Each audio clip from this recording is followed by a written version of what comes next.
pau daka ISIS kesis. Tiga-tiga hadu kanu kalau bersisya, ni kamu melakukan bersisya, kebenaran nagaliang ngejungi kum ke sarkar, nagaliang ke Home Department, nagaliang jung Honorable Chief Minister, Honorable Home Minister ngejungi kum ke Government MDA hi,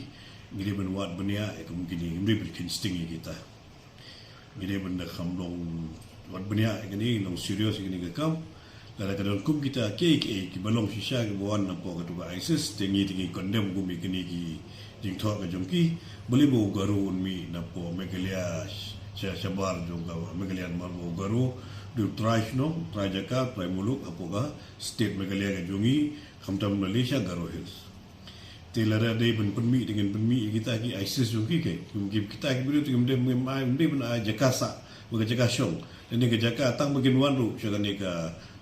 state ke jungi dan dia negeri India ke jungi kum kita ki ISIS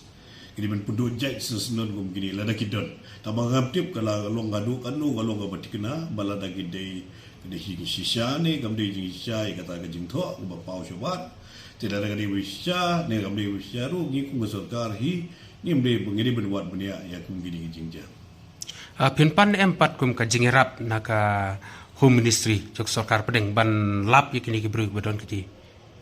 kini kadai jingi don kam banyak hilang hi buka sarkar pedai jadi mendon ke sarkar megalia ke jungi ke home ministry ke jungi kadai ucup minister jungi dia ben ium kini kadai ben pentip no urut siapa ke